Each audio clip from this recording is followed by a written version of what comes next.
नमस्कार, आप देख रहे हैं हिंदुस्तान मेल न्यूज और आइए रुक करते हैं आज की खबरों की ओर। शहर में 35 लाख की लूट का खुलासा, 26 लाख बरामद। कॉन्ट्रैक्टर के कर्मचारी ने ही रची थी साजिश। एमपीपीएससी का पेपर बेचने वाला निकला 10वीं का स्टूडेंट। यूजीसी नेट का पेपर भी बेचा, यूट्यूब से सीखा तरीका। इंदौर में एआईसीटीएसएल बोर्ड का नया फैसला, सिटी बस का किराया 20 से 30% तक बढ़ेगा। इंदौर में याराना ग्रुप की महिलाओं ने दोस्ती का पावन त्योहार धूमधाम से मनाया। महिलाओं के उत्थान के लिए काम करता है याराना ग्रुप। इंदौर के सेंट्रल जेल में शनि कथा का आयोजन, पाप पुण्य के बारे में बताया गया। कथावाचक एवं प्रसिद्ध स्वामी दादू महाराज ने की। इंदौर संभाग आयुक्त ने ली अहम बैठक, मौसमी बीमारियों के रोकथाम के लिए की गई बैठक। पूरे संभाग में स्वास्थ्य परीक्षण शिविर आयोजित किया जाएगा। एमपी का ऑर्गन डोनेशन में उभरते राज्य का खिताब, केंद्रीय राज्य मंत्री ने अंगदान में सबसे तेज बढ़ोतरी के लिए प्रदान किया। अब बच्चों के ओरिजिनल डॉक्यूमेंट नहीं रख सकेंगे निजी कॉलेज, डॉक्यूमेंट नहीं लौटाने पर होगी कार्रवाई। एमपीपीएससी सहायक प्राध्यापक भर्ती परीक्षा कल, शहर में 17 केंद्र पर होगी परीक्षा। देखिए अब खबर विस्तार से। इंदौर लसूड़िया इलाके में शुक्रवार दोपहर रोड कॉन्ट्रैक्ट के 2 कर्मचारियों के साथ हुई 35 लाख की लूट का पुलिस ने खुलासा कर दिया है। पुलिस ने लकी निवासी द्वारकापुरी और केशव निवासी सुखलिया को हिरासत में लिया है। दरअसल वही रोड कॉन्ट्रैक्ट रणवीर के कर्मचारी सोनू बोरासी की गिरफ्तारी ले ली गई है। उसने दोनों साथियों के साथ लूट करना कबूल की है। उसके पास से 26 लाख रुपए भी बरामद हुए हैं। लूट की पूरी साजिश रोड कॉन्ट्रैक्टर के कर्मचारियों ने ही रची थी। शुक्रवार को हुई लूट के मामले में पुलिस को देर रात सुराग मिले। डीसीपी अभिनव विश्वकर्मा ने इस मामले में लसूड़िया, एमआईजी और विजयनगर की टीमें बनाई। एक कर्मचारी की भूमिका संदिग्ध मानते हुए पुलिस ने उसे हिरासत में लेकर पूछताछ की। देर रात वह टूट गया। पूछताछ में उसने अपने 2 साथियों के नाम बताए। पकड़ाए बदमाशों में एक सुदामा नगर में रहता है, वहीं दूसरा हीरा नगर और बाणगंगा की सीमा का रहने वाला है। लूट करने के बाद आरोपी वहीं भागे थे। पुलिस ने इस मामले में 3 आरोपी पकड़े हैं। रेकी करने वाले 3 अन्य आरोपियों की तलाश की जा रही है।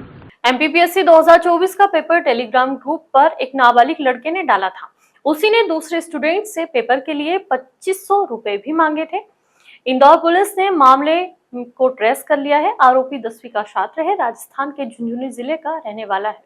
बता दें, आरोपी ने पुलिस पूछताछ में बताया कि पेपर के एवज में उसने कुछ स्टूडेंट से रुपए भी वसूले।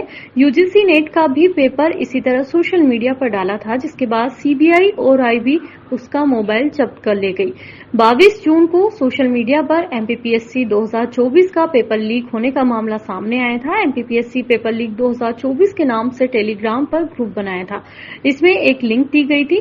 ग्रुप पर 2500 रुपए में पेपर का सौदा हो रहा था। पेपर पर सेट ए लिखा था।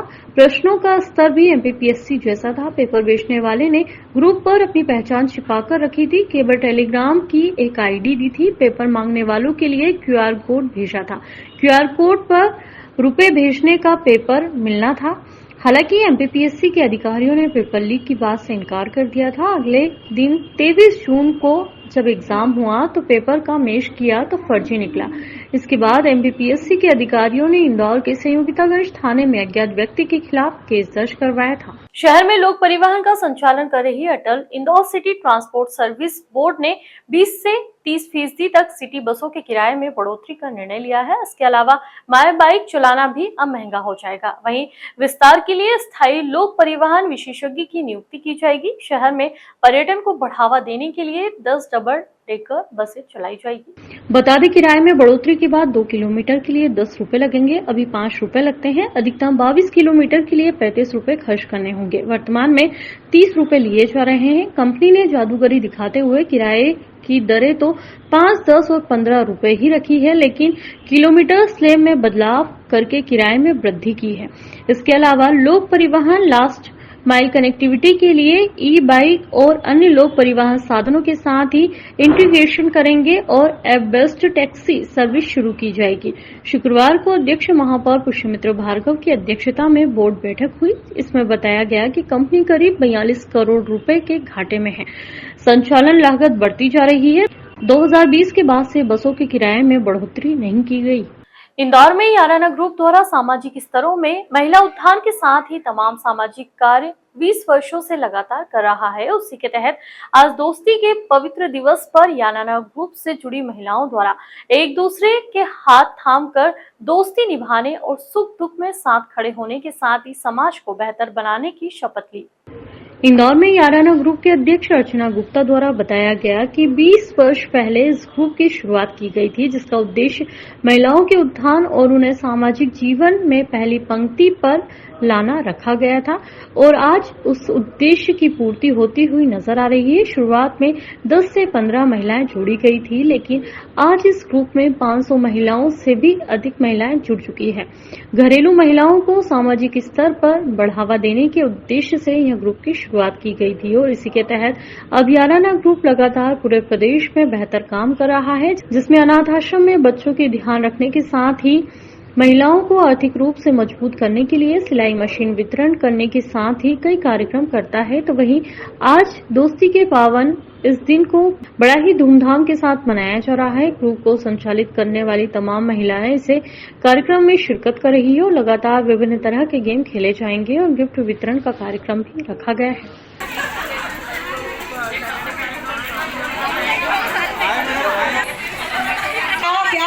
बताओ फिर से क्या करना है। गाने बजेंगे, गाने में नंबर आएगा कि जैसे गाना है एक चतुर नार, ठीक है, एक चतुर नार बड़ी होशियार। नंबर कौन सा है गाने में? जो नंबर आएगा उस नंबर के ये गाना बोलना है तो आपको चार खड़े होना है। समझ गए सब? समझ में आ गया सबको? जल्दी सुनिए और मैं बता दूं ये वाला गेम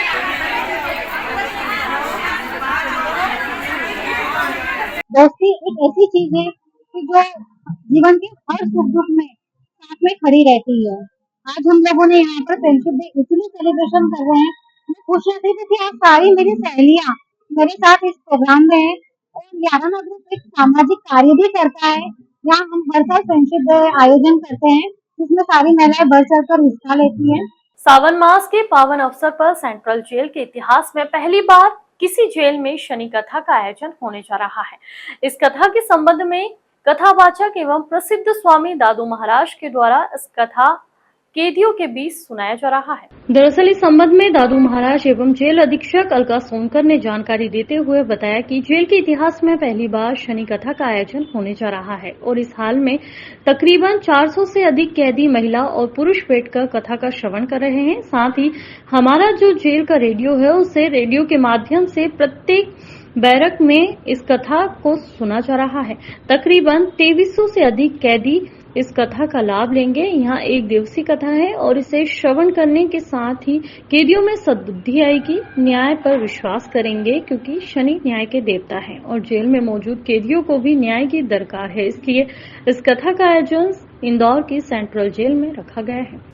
न्याय के देवता शनिदेव की कथा का ये जो एक अद्भुत आयोजन हो रहा है, इसका पूरा श्रेय जो जेल की हमारी सेंट्रल जेल के अधीक्षक है श्रीमती अलका सोनकर मैडम, उनके ही प्रयासों से यह एक अद्भुत आयोजन यहाँ पर पहली बार हो रहा है। और मुझे भी बहुत खुशी हो रही है कि अभी तक की कथाएं तो श्रोताओं के बीच में होती थी, भक्तों के बीच में होती थी, लेकिन किसी जेल के अंदर जाकर न्याय के देवता की कथा का पाठ करना ये वाकई एक अद्भुत आयोजन है। इसके लिए शनिदेव के आशीर्वाद के साथ साथ, उनकी कृपा के साथ साथ मैं इसका पूरा श्रेय इसकी जो जेल अधीक्षक मैडम हैं हमारी अलका दीदी, उनको देना चाहता हूं।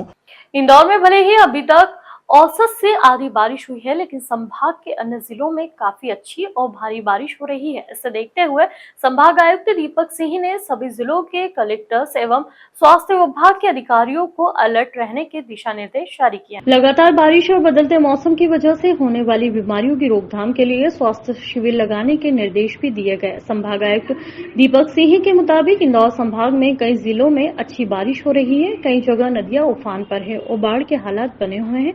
इसे देखते हुए सभी कलेक्टर्स को उचित एहतियात बरतने के निर्देश दिए हैं। लोगों को बारिश के दौरान स्वस्थ पेयजल मिले, इसके लिए भी विशेष निर्देश जारी किए गए हैं। इसके अलावा पूरे संभाग में मेडिकल कॉलेजों के सहयोग से स्वास्थ्य शिविरों का आयोजन किया जा रहा है। इसमें बड़ी संख्या में लोगों को स्वास्थ्य संबंधी परेशानियों बीमारियों का डायग्नोसिस कर इलाज किया जाएगा। संभागायुक्त ने सभी अधिकारियों को किसी भी तरह की लापरवाही न बरतने के निर्देश दिए हैं। इन हेल्थ कैंप का उद्देश्य ये है कि ग्रामीण क्षेत्र में, विशेष रूप से अनुसूचित जनजाति बाहुल्य क्षेत्र में, ऐसे लोग जो कोई स्वास्थ्यगत कारणों से अपना इलाज कराना चाहते हैं, अपनी जांच कराना चाहते हैं, लेकिन वो करा नहीं पा रहे हैं, तो उसके लिए हम शासकीय मेडिकल कॉलेज, निजी मेडिकल कॉलेज, इंदौर के विभिन्न जो प्राइवेट हॉस्पिटल्स हैं, यहाँ से जो डॉक्टर्स हैं, सुपर स्पेशलिटी डॉक्टर्स हैं, उनको भेज रहे हैं। इसके साथ ही कैंसर की जांच के लिए, सिलिकोसिस की जांच के लिए, टीबी की जांच के लिए, ब्लड प्रेशर, शुगर और अन्य बीमारियों की जांच के लिए आवश्यक उपकरण, संसाधन, एक्सपर्ट्स भी भेजे जा रहे हैं। ऑर्गन डोनेशन क्षेत्र में बेहतर काम कर रहे मध्य प्रदेश को बेस्ट इमर्जिंग स्टेट यानी कि सबसे तेजी से उभरते राज्य का अवार्ड दिया गया। यह अवार्ड मध्य प्रदेश को आंध्र प्रदेश, जम्मू कश्मीर के साथ संयुक्त रूप से मिला है। देश के बेस्ट SOTTO का अवार्ड तेलंगाना को मिला है, दूसरा तमिलनाडु, तीसरा कर्नाटक को दिया गया है। दरअसल कार्यक्रम में ब्रेन डेड हुए बच्चों के अंगदान के लिए परिवारों को सम्मान भी किया। बता दें कि हर राज्य में अंगदान को लेकर SOTTO काम करता है। वह डोनर के साथ अस्पतालों के बीच संवाद स्थापित करता है।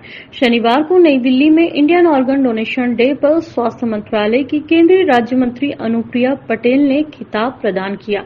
इंदौर SOTTO और मध्य प्रदेश की ओर से इंदौर सांसद शंकर लालवानी और State Organ and Tissue Transplant Organisation Indore के प्रभारी डॉक्टर संजय दीक्षित ने यह अवार्ड प्राप्त किया। इंदौर की शैक्षणिक संस्थाएं अब स्टूडेंट्स के ओरिजिनल डॉक्यूमेंट्स अपने पास जमा नहीं कर सकेंगे। कलेक्टर आशीष सिंह ने आदेश जारी करते हुए कहा कि शहर का कोई भी एजुकेशनल इंस्टीट्यूट बच्चों के मूल दस्तावेज जमा नहीं करे। अगर किसी कॉलेज के पास विद्यार्थियों के मूल दस्तावेज है तो वह उन्हें तुरंत विद्यार्थियों को वापस करें। विद्यार्थियों के मूल दस्तावेज नहीं लौटाने की शिकायत पर संस्थानों पर कार्रवाई की जाएगी। कलेक्टर को जनसुनवाई के अलावा सीएम हेल्पलाइन में स्टूडेंट्स और उनके पेरेंट्स से लगातार शिकायतें मिल रही थी कि शहर के कई निजी शैक्षणिक संस्थाओं में प्रवेश प्रक्रिया के दौरान उनके मूल दस्तावेजों को रख लिया जाता है, लेकिन वापस मांगे जाने पर लौटाए नहीं जाते। इंदौर कलेक्टर द्वारा जारी आदेश में सभी उच्च शैक्षणिक संस्थाओं, निजी विश्वविद्यालयों को दिशा निर्देश दिए गए हैं कि कोई भी शिक्षण संस्थान विद्यार्थियों के मूल दस्तावेजों को जमा नहीं करे। यह विश्वविद्यालय अनुदान आयोग एवं मध्य प्रदेश शासन के संस्थानों द्वारा जारी नियमों के भी विरुद्ध है। MPPSC की सहायक प्राध्यापक परीक्षा के दूसरे चरण की परीक्षा 4 अगस्त रविवार को होगी। परीक्षा के लिए प्रदेश भर में 4 शहरों इंदौर, भोपाल और ग्वालियर, जबलपुर में सेंटर बनाए गए हैं। चारों शहरों में 25,000 अभ्यर्थी परीक्षा देंगे। इंदौर में 17 सेंटर्स पर 6100 विद्यार्थी परीक्षा देंगे। बता दें परीक्षा 8 विषयों के लिए होगी। इसमें 734 पद है। रसायन विज्ञान 160 पद, अर्थशास्त्र 104 पद, भूगोल 23 पद, लॉ 29 पद, फिजिक्स 115 पद, राजनीति शास्त्र 118 पद, समाजशास्त्र 80 पद, जूलॉजी 115 पद शामिल है।